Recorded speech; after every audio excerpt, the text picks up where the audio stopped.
In today's episode, I am taking a look at the very latest version of Nomad BSD. So Nomad BSD is a persistent live system that you can use off a USB stick. Everything can run off a USB, and it's really useful, particularly if you have a system that has gone a bit haywire after some updates and you need something to get up and running quickly. Then having a USB stick with its own operating system, your own applications to get you up and running really quickly is very useful. And I have to say, I've tested this on both my ThinkPads and it works a treat. Works really well. However, there's another option for Nomad BSD, and that's to actually install it as your main system. And that's what I've done. So find out how I got on after the intro.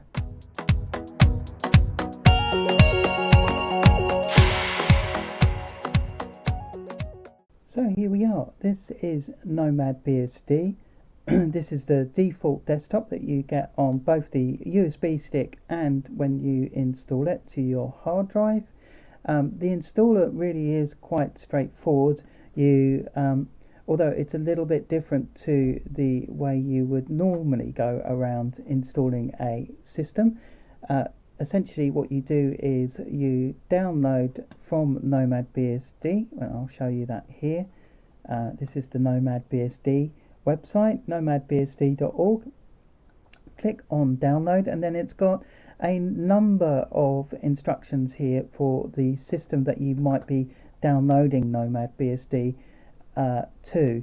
So we've got FreeBSD, OpenBSD, NetBSD, Dragonfly BSD, Mac OS, Linux, and even Windows as well. And here are the locations where you can download Nomad BSD. Now I've got the latest version, which is 131R-2022-1130, and that's quite a big version number, but yeah, I don't really have an issue with the version number as such.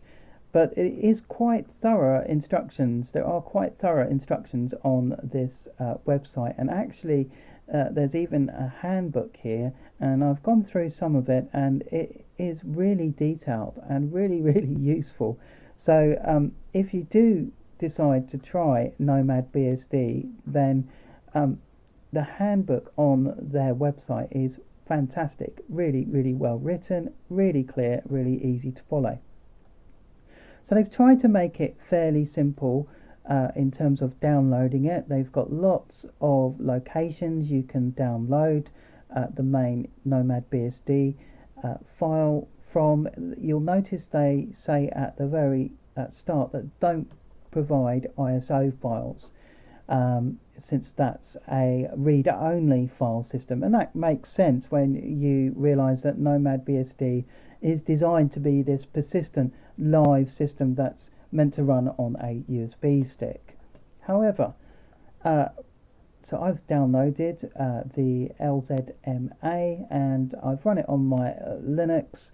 I've run these instructions on my Linux Fedora build, and yeah, they worked absolutely fine. Very easy to follow instructions here, particularly if perhaps you're comfortable with the command line, but you can simply copy and paste these instructions here. They're line by line. Just copy and paste those. Make sure that you get, if you're running this on Linux, then make sure you get the correct drive for your USB stick as well.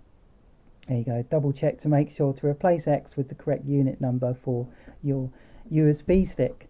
So, and you can find that out if you're running Linux using LSBLK to find out what devices you've got attached. So yeah, installing is a bit strange because actually you are installing it to the USB stick first of all. So you run through an installer, and it can throw you a little bit if you perhaps were expecting to install it to your system. However, you boot from the USB stick and then you install it to the USB stick, and you run through this installer, and it sets a system up on the USB stick, this persistent live system. Having done that, you then boot from the USB stick. You then get your Nomad BSD desktop, as pretty much as you see here. Everything here is included on that USB stick, and it's got some pretty useful applications included by default, including Octo PKG for installing other applications as well. As I'm running this off my hard drive now, I've got OBS installed, and I've also got Kden Live installed, as well as a few other things that I will show you later. However, this is very much like the USB stick. And then to install it to your system, I think it's utility, and then you've got install to your hard drive, and you click that, and what it will do is that setup that you ran through when you were installing to USB initially will then essentially copy over to the hard drive. And then when you reboot, after that install is finished, you get prompted with an SDDM login manager, and providing you've set up your username, which you get prompted to when you're installing to hard drive, and password, then you log in, and here you are at Nomad BSD. Now, one of the great things about Nomad BSD is because it is based on FreeBSD, all the hardware is detected automatically. So immediately my wireless works, and Ethernet card has been detected. I'm connected via Ethernet, but also the sound devices work as well. What the Nomad team have done is they've tried to ensure that the system is compatible with as much hardware as possible, given that you're going to be going around perhaps trying your USB on lots of different types of systems. And obviously with FreeBSD as the base, particularly version 13.1, that means that it is compatible with a lot of hardware out there. And I can certainly say that the hardware that I've plugged in to record this video has detected absolutely perfectly. No problems whatsoever. I didn't even need to restart. So yeah, really, really good. Also, because I've installed this on a ThinkPad, it's even installed some ThinkPad tools. So things like the volume and so on, they all work fine, and everything seems to make sense. So yeah, really, really impressed with the install, and also the way it's detected the hardware. Now, this being an open box interface, it's very, very light on resources. So if we just run top here, you can see that resource wise I am using 636 megabytes 636 megabytes, and I'm recording on OBS my audio, my video, and this desktop. So amazing. Really amazing memory usage. It is really, really light. Another thing about the fact that it's running the OpenBox desktop environment or window manager is if you right click on the desktop anywhere, you can get straight to your programs, and I think that's a great thing. It certainly makes a change from having to trundle off to the corner, click on an icon, and then find your application, or trundle off down to the dock, find your application.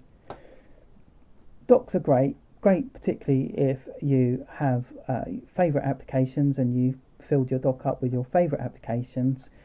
However, just having this ability to right click and get your application straight away, particularly if you've installed a new application and you want to find it quickly, is a really useful feature, and I really like that sort of feature.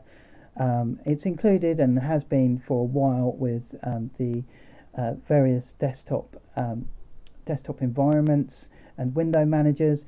but I do like it when it is included with a system. I just find it a lot easier, particularly if you have a large monitor. As I say, having to trundle off to corners to get to a start menu that then you find your programs in is a bit laborious, and I do think this is a better way of doing things. So there we go. Lots of applications included by default. As I've said, I did download OBS Studio and Kden Live, but these other applications here, including Simple Screen Recorder, VLC Media Player, Zine, Deadbeef, they're all included by default. You also get the GIMP program, not the GIMP program, but it's the graphic image manipulation program, and you also got a scanning application. Not so much in the way of Office applications, but it is easy enough to install if you want an Office application installed locally.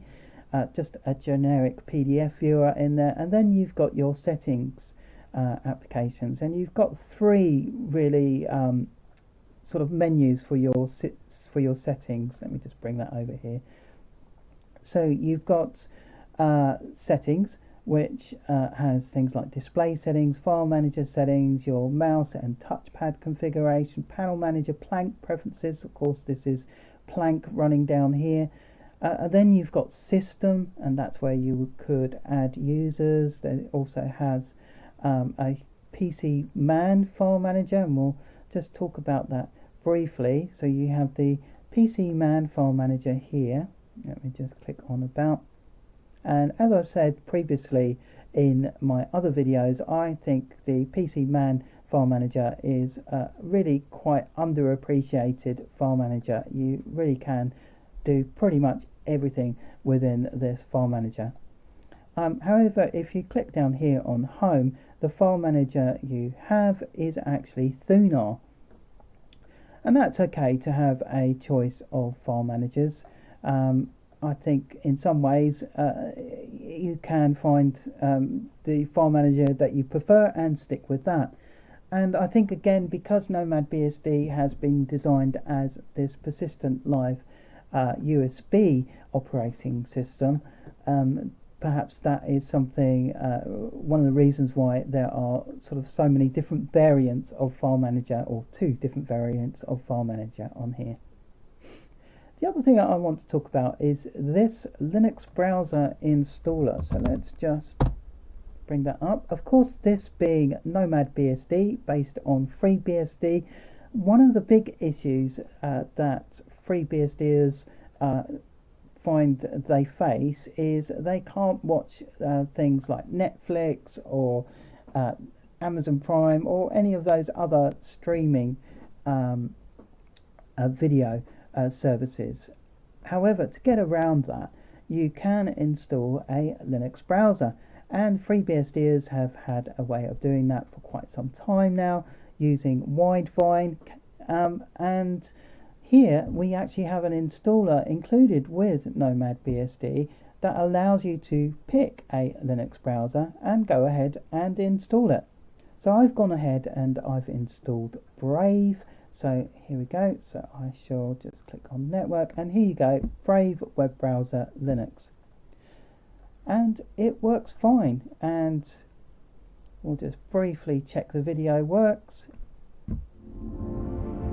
And it works fine. I'll close that there. So sound works, video works, it all works perfectly, which only took about 10 minutes to install. The GUI that you install it from is really quite straightforward and simple, and it's fantastic, I think, that they've built that into Nomad BSD, or at least included the tool to do that right from the start in Nomad BSD. Really, really cool that they've done that. There's also some other options here under utility, including the Sakura terminal, but you do get a choice of your standard friendly fish terminal as well, and that's really cool. Obviously you get Firefox included with this. Let's just check the version of Firefox. Help and about. So it's a pretty new version, but this is the extended support release 102.5, which of course means that you get security patches for the foreseeable future, which is great. As I've said before, the Nomad BSD website is really clear, and I really admire, for such a small team, the way they've put this together. It's fantastic, really good. There are also regular updates to Nomad BSD, as you can see here. So this team are working hard to keep this up to date, and the amount of work, as I've said, that goes into the documentation as well, really good, really easy to read too. Customizing this is particularly easy as well. So you go to settings, set background image. You can easily change your background image, and you've got a few included by default, but if you wanted to include your own image, you can just click on add. So you select your image, click set wallpaper, bang, there it is, done. Installing applications is done by the OctoPKG, but of course, this being based on FreeBSD, you can drop into the Sakura terminal and use the PKG application as well. And one of the nice things about the Sakura terminal manager is when you are typing in a command like PKG, it actually comes up and in blue to tell you, yeah, you've typed that correctly and that's a legitimate command. So that's really nice feature of Sakura. Clearly there's been some intention around this release about making this easy to use and friendly, and I really like that intention behind the way the Nomad BSD have put this together. OctoPKG. Now, OctoPKG, there are 997 packages installed currently. To find a new package, however, you click on this button and then you type the name of the package that you want to install. So you do need to, let's just see, I think VLC is already installed. Well, we'll type VLC anyway because my mind's drawn a blank. And there we go. So VLC comes straight up, and all you do is you right click on that. If it wasn't already installed, you'd click on install, and then you would click on the green tick to apply, and that will go off and install it. So kind of similar to the Synaptic package manager that you find in the Linux world. However, just remember, if you want to add new packages, to click on that green icon there, because in Synaptic world you can just do a search for packages from here straight away and it goes off and finds them. To find a new package in OctoPKG, you have to click on that green button here. Another feature within OctoPKG is this little blue icon up here, and again, if I pop in my password, what this does is it queries the FreeBSD repositories and finds out if there are any updates for FreeBSD. And that's a really nice way of managing the FreeBSD base in the background. Essentially, you can also see how many packages are available to you if you run BSD or FreeBSD or Nomad BSD. 32,320 packages are available for you to install if you so want to. And coming with Nomad BSD, there are only 997 packages included. So you've got a massive choice of applications to install from as well. Just going through Plank down here, as I've said, it's the Thunar file manager down here, but you can choose the FileMan PC file manager if you want to, PC FileMan rather, Sakura terminal, Firefox web browser, Thunderbird email client as well, a little calculator as well. Genie, we'll just click on that to find out what that is, and this is just an IDE really to to do text editing in VLC Media Player. Is VLC Media Player for playing your videos, and that works really well. The graphics image manipulation program, OctoPKG, the Nomad BSD handbook, which is fantastically written, Leave as well, which is just got the default options for rebooting or logging out, etc. So I'm really impressed with Nomad BSD. As I've said, it runs in a tiny amount of memory.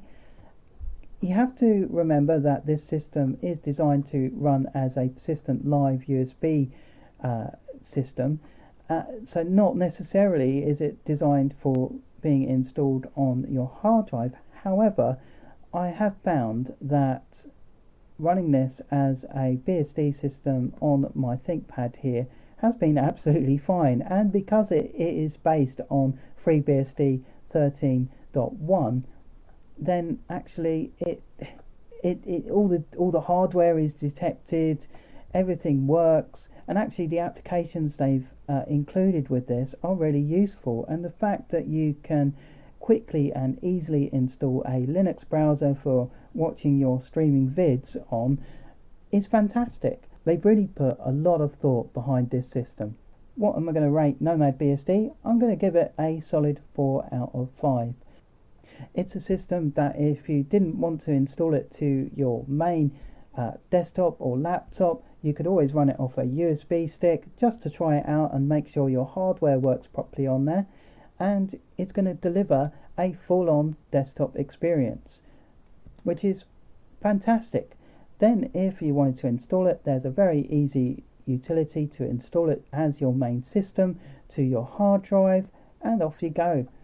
It really is as simple as that. So I'm very impressed with Nomad BSD. I think it's a really good introduction actually to the FreeBSD world. It gets you up and running without having to install on a USB stick, without having to install it to your main PC or affecting any of the files, providing you put the right drive letter in when you're creating that initial USB image. I think it's a really decent system. Good introduction as well to FreeBSD. So that's been my review of Nomad BSD, the persistent live USB operating system that can be installed on your own PC and run as your main operating system day in, day out. Fantastic. So if you've enjoyed watching this video, and I hope you have, then please remember to click on like and subscribe. And before I go, a massive shout out to Justin, who has become the first person to donate to the channel via my Buy Me a Coffee account. Thank you so much, Justin. I am going to be venturing out to a well-known coffee chain to buy myself a seasonal gingerbread latte, which I will very much enjoy. So thank you so much. If you too would like to contribute to the channel, then please click on the Techiechap YouTube channel, go to About, and there you'll find a link to Buy Me a Coffee. All donations are very much appreciated. So, thank you for watching, and I will see you next time. Bye bye.